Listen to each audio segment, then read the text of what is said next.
Assalamualaikum warahmatullahi wabarakatuh.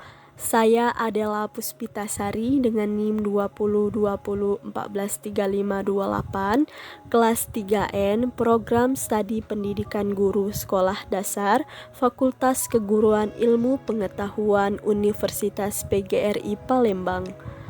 Kali ini saya akan membahas mengenai pemerintahan pusat dan lembaga-lembaga negara Indonesia. Pemerintah dalam istilah bahasa Indonesia juga disebut penyelenggara negara. Kata pemerintah dalam istilah Belanda disebut overhead atau government. Secara umum, pengertian pemerintah adalah kelompok orang yang memiliki wewenang untuk memerintah suatu negara.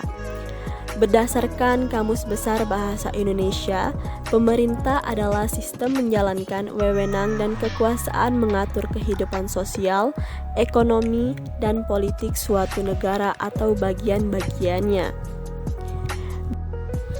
Di negara Indonesia, berdasarkan Undang-Undang Nomor 23 Tahun 2014 tentang pemerintahan daerah, pemerintah dibagi menjadi dua, yaitu pemerintahan pusat dan pemerintahan daerah. Pemerintahan pusat adalah Presiden Republik Indonesia yang memegang kekuasaan pemerintahan negara Republik Indonesia yang dibantu oleh Wakil Presiden dan Menteri sebagaimana dimaksud dalam Undang-Undang Dasar 1945. Pemerintahan daerah adalah kepala daerah sebagai unsur penyelenggara. Pemerintahan daerah yang memimpin pelaksanaan unsur pemerintahan yang menjadi kewenangan daerah otonom. Pemerintah daerah menjalankan otonomi seluas-luasnya kecuali urusan pemerintahan yang oleh undang-undang ditentukan sebagai urusan pemerintah pusat. Lembaga negara di Indonesia adalah lembaga-lembaga negara yang resmi dibentuk berdasarkan paparan Undang-Undang Dasar 1945, undang-undang dan atau oleh peraturan yang resmi di negara Indonesia. Suatu kawasan bisa dikatakan sebagai sebuah negara bila mempunyai tiga unsur berikut. Yang pertama, rakyat. Rakyat adalah bagian dari suatu negara atau unsur penting dari suatu pemerintahan. Rakyat terdiri dari beberapa orang yang mempunyai ideologi yang sama dan tinggal di daerah atau pemerintahan yang sama dan mempunyai hak dan kewajiban yang sama, yaitu untuk membela negaranya bila diperlukan.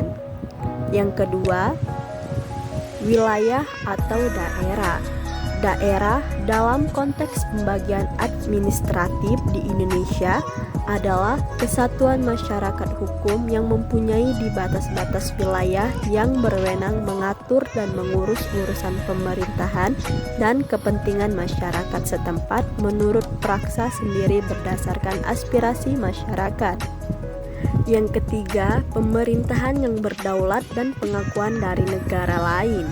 Pemerintahan yang berdaulat adalah lembaga yang memiliki kekuasaan tertinggi untuk mengatur kehidupan rakyatnya yang harus dihormati dan ditaati oleh seluruh rakyatnya. Kedaulatan di dalam pemerintahan artinya pemerintah memiliki kekuasaan untuk ditaati oleh rakyatnya. Kedaulatan keluar pemerintah artinya pemerintah mampu untuk mempertahankan diri dari serangan negara lain.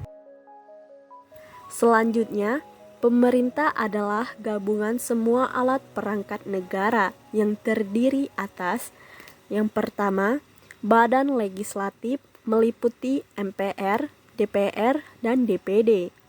Yang kedua, badan eksekutif meliputi presiden dan wakil presiden. Yang ketiga, badan yudikatif meliputi Mahkamah Agung, Mahkamah Konstitusi, dan Komisi Yudisial. Terima kasih, sampai jumpa di lain kesempatan. Semoga ilmunya bermanfaat. Salam pintar, salam Indonesia. Wassalamualaikum warahmatullahi wabarakatuh.